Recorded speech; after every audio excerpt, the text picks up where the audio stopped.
And other kids were wanting to be firefighters, policemen. I wanted to be a pro wrestler. Our fans are diehard. The more you show up in front of these people, the more you kind of show out, show your character, show who you are. I wanted to be a mixture of the Headbangers, Legion of Doom, and Al Snow. When I came up with Donnie, I'm like, I immediately went to the 80s, the bright neon colors, the music. If you're going to be dumb, you got to be tough. That ECW hardcore style always kind of like stood out to me. I think I can mesh well with 90% of the people that I'm in the ring with. For a big guy, I can bump and I can move. What is going to set yourself apart? Wrestling the powers of pain. That was a really cool opportunity. That 30-minute Iron Man match that I had with Jaysin Strife is definitely very important to me. I'm not just a comedy guy. I'm not just a hardcore guy.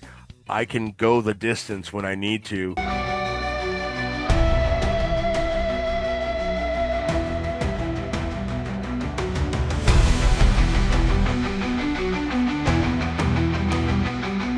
Ladies and gentlemen, hosted by Coach C, Chris Sanders, this is Best for Business.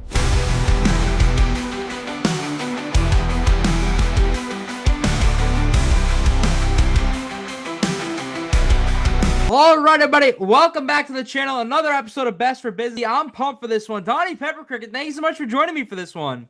Not a problem, man. Thank you for having me. I appreciate it. I am absolutely pumped. I reached out to you, reached out right away. I'm glad we got to make this happen. So thank you once again. I'm excited for this one. Hey, me too. I'm always excited to talk, especially to new people and just to get the word out about pro wrestling. Yeah, so I'm in New England, so I'm curious for you. Obviously, you're in Nebraska, but I'm curious for you. How do you get involved in pro wrestling, and what's the scene like for pro wrestling in Nebraska? When I first started, it was very scarce in Nebraska. Athletic commission, all that fun jazz.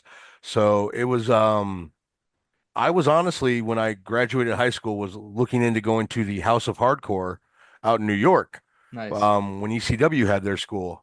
But the OWA, the Omaha Wrestling Association, eventually opened up, and once that opened up, I started going there, training under Jaden Drago, who was somebody who was Shawn Michaels' Wrestling Academy graduate, Nice. along with Austin Storm, who had been trained out in Atlanta. Solid guy. And then the people that kind of like refined me and kind of helped me really find my groove, so to speak. A couple of guys in the Midwest that aren't as well known, but Sean Pendragon, Marty Trotter, Preston Maxwell, Ricky Reynolds, Shane Lies, Ricky Del Monte, all those guys kind of took me under their wing, got me out on the road. And I mean, we were traveling quite a few times a month to Kansas, South Dakota, Iowa, all over the place. So I'm curious for you. You were talking about going from high school to wanting to be involved in pro wrestling. Is pro wrestling always the goal? Yeah, honestly, like when other kids were wanting to it. be firefighters, policemen, I wanted to be a pro wrestler. Nice. So I'm curious, when you talk about Austin or Drago, what would you feel like are some of the biggest things that you learned from them at first? Fundamentals. Nice. Very much the fundamentals of just protecting yourself and protecting your opponent, making sure that you're taking care of everybody involved. So when you talk about at first when Nebraska, the scene wasn't that big, how is it now? Has that evolved? Oh, it is evolved immensely. Okay. Multiple companies running throughout the state, and a bunch that are like on the border, like in Council Bluffs. Council Bluffs is literally just like right on the other side of Nebraska, in Iowa. There's multiple companies. Right now, if you throw a rock, you'll hit a promotion. Nice. Is there anything you think that stands out about wrestling in Nebraska compared to any other place? Honestly, I wouldn't say too much stands out. Our fans are diehard. Nice. They really are. I think you have to get that repetition in front of them. Like the more you show up in front of these people, the more you kind of show out, show your character, show who you are. They'll either get behind you or they'll boo you, depending on what you want, what outcome you want. You know what I mean? Yeah. So when you look at your career, I'm curious. You don't start off as Donnie. First is Sancho the Crazed Luchadore, right? Yeah, Sancho the Crazed Luchadore. He he honestly was just kind of something that kind of was a backup, believe it or not. I was actually refereeing at the time, and they needed uh another wrestler in one of the matches, and it ended up being a hardcore scramble type match. So I had this Dark Lotus mask with like yarn for hair and big Hot Topic baggy pants with tribal designs on the side, and Sancho the Crazed Luchadore was born. Wow. So then do you go to Donnie after that? Or was Donnie the original idea if Sancho was a backup? So my original idea was minus the mask was very more similar to Sancho. Okay. Um, I wanted to be a mixture of the Headbangers, Legion of Doom, and Al Snow. Wow. I was gonna come out with "Me Loco" written on my head backwards instead of "Help Me," Yeah. and just kind of be deranged and psychotic. And then you go into an '80s pop icon, mainly being because, like I was saying earlier, those guys that kind of help refine me and kind of like fine tune me. They very much put it into perspective. They're like, everybody wants to be Stone Cold. Everybody wants to be Goldberg. Nobody wants to be bright and flashy in this era of in the attitude era. Yeah. So they're like, think of something like that. So when I came up with Donnie, I'm like, I immediately went to the 80s, the bright neon colors, the music, just the fun. Yeah. So when I think of you, one thing that stands out to me, the creativity, but more specifically the gear. So what is the inspiration behind the gear? Because like you say, that's not something you see every day. That's true. So when I first started, my I had a pair of long tights, again, sticking with the whole bright color Yeah. theme, neon pink, neon green. As obviously time went on, I leaned a lot more into the pop icon side of things, and I got a logo mocked up of my name with in the style of the Teenage Mutant Ninja Turtles. Yeah. And so then I started going to that checkered print of neon green, neon pink, and then I'm like, you know what? Why don't I also do the turtle colors? So neon green, a bright blue, neon green, a bright purple, Yeah. red, orange, all that fun jazz. And from there, um, once I decided to turn heel, I evolved that and I'm like, well, Power Rangers is the next logical, for me anyways, Yeah. the next logical step. So I'm like, well, who are the villains in some of the like most iconic ones in most of the series? And I came up with the Psycho Rangers. So I have gear inspired by the Psycho Rangers and I have a mask for all five of the Psycho Rangers as well. Wow. So when I look at your career, especially early on, you got to wrestle for some cool places. To some people, it's pretty cool. Others, not really. I'm curious for you. Wrestling for NWA Kansas at the time. NWA, obviously very prestigious, had a bunch of different versions of it. Some people are iffy about it. But for you, how did the opportunity come to be? Do you remember? I was working for a company in Kansas Okay. that the NWA Kansas people reached out to them, asked them, said, "Hey, we have a tag tournament. We need some solid people to go in there and kind of fill out the tournament more or less." Yeah. So with that being said, then they threw my name out there and a couple of the other individuals that I named, Marty Trotter, uh, Shane Lies, Sean Pendragon, Preston Maxwell, and Ricky Reynolds and myself all went out there for that. And Jaden Drago was out there as well. A couple of another local legends, and also Nebraska Pro Wrestling Hall of Famers. A little name drop there. Yeah. Tony Cortez and Abu Colossus. Okay. So Yeah. a lot of talented people out there. Yeah. So what about IWA Mid-South? How do you go there? uh, Jaysin Strife had a booking he had to get to, and I was the driver. Wow. Is there anything that So, you think stands out about wrestling for them? um, it was we were coming off when I was wrestling for them, they were kind of on the descend, so to speak, Okay. because it used to be IWA Mid-South was like the place to be on Yeah. the indies at that time frame.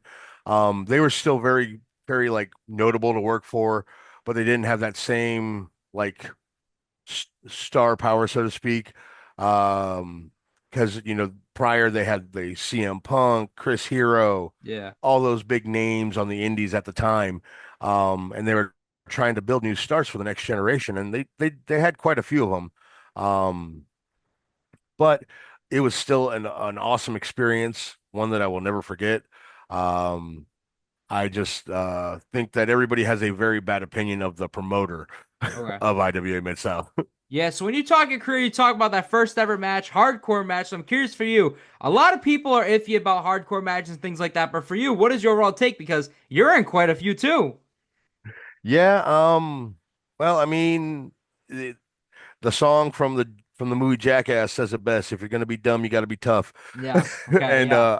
I make poor life choices, I guess, if Okay. you want to look at it that way. But I honestly like the that ECW hardcore style always kind of like stood out to me. Um, Mix sprinkling a little bit of Japanese strong style from back in the day, and that's kind of what my take on wrestling was as I got older. Yeah.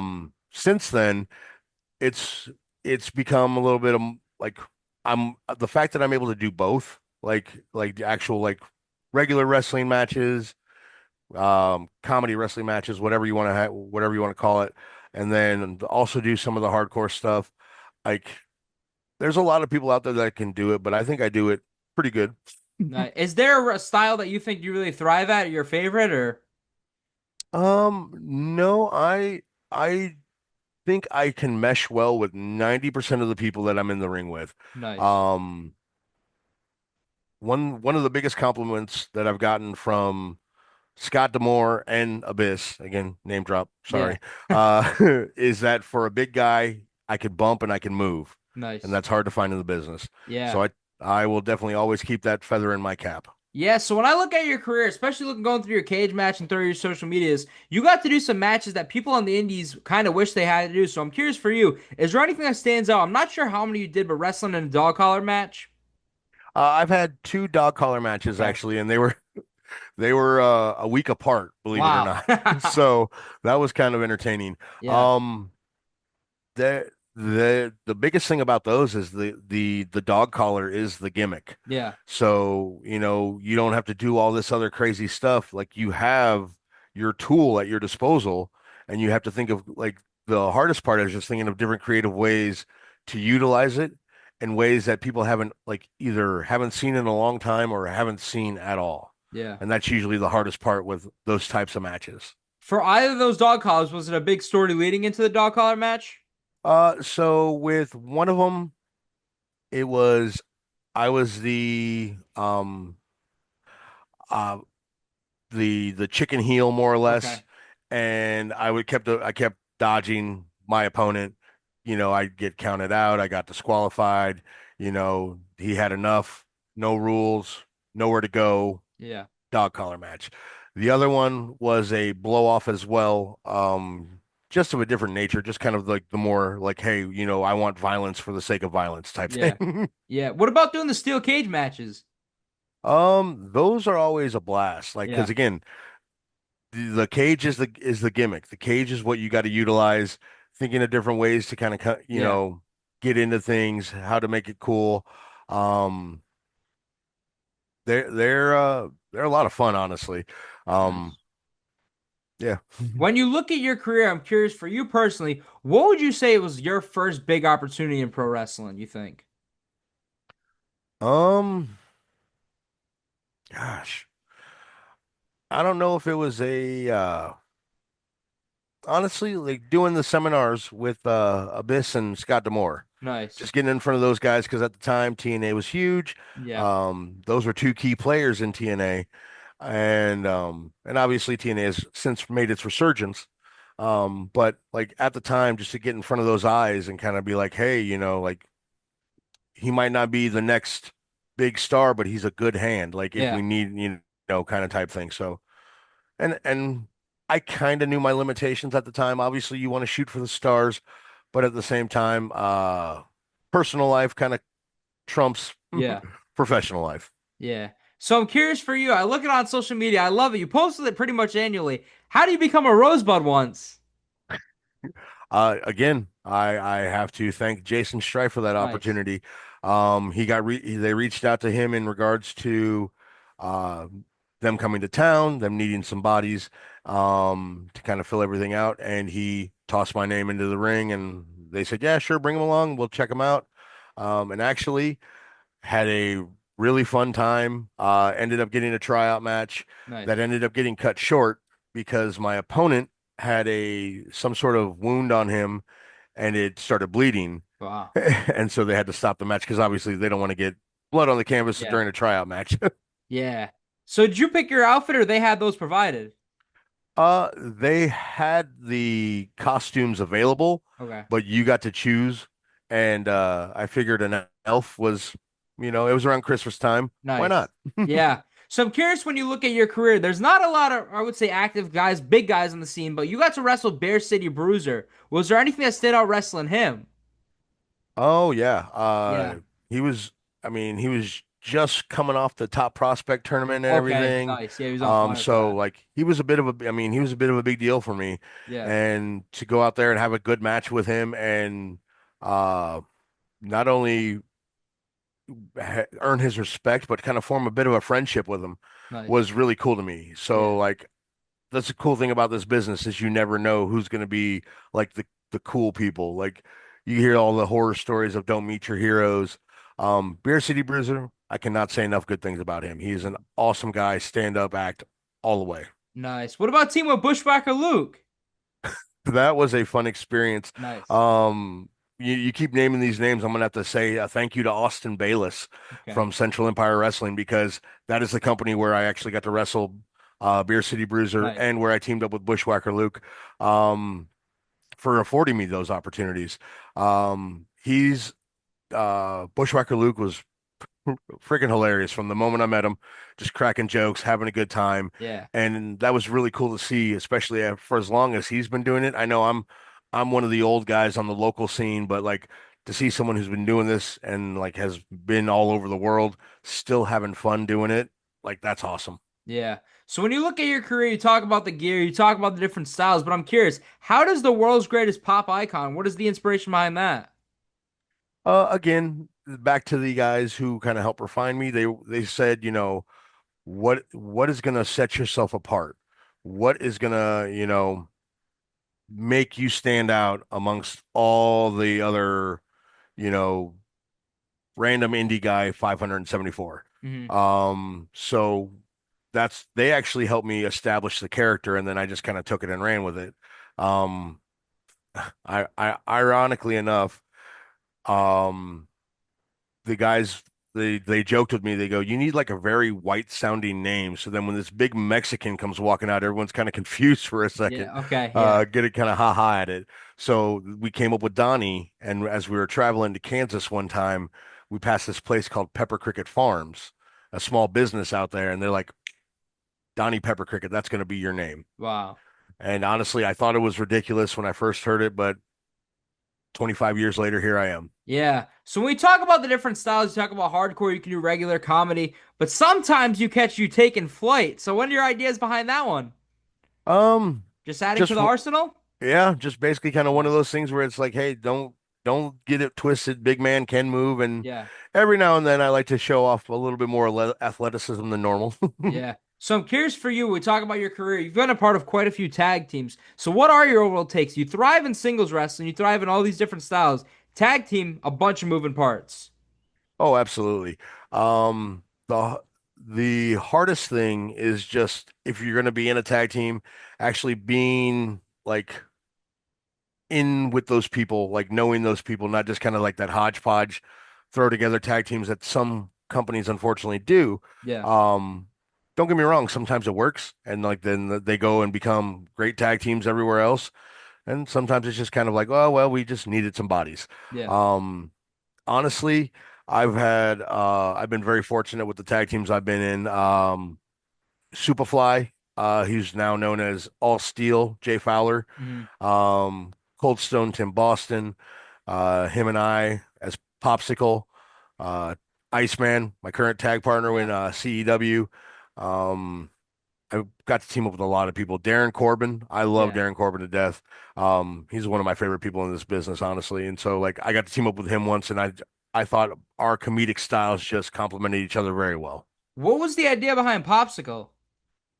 So the whole thing with that is that they were definitely in the need for a babyface tag team at the company that we started it at, and they had myself and Tim Boston. Tim Boston at the time was trying to kind of like they had a little run where he was trying to be more serious and more, methodical with his actions, Yeah. and they were trying to bring him back around, and so that's where they brought me in to the equation because of the whole goofy, fun style, Mhm. kind of going for like a little Steen Generico in old ROH Okay, days. yeah.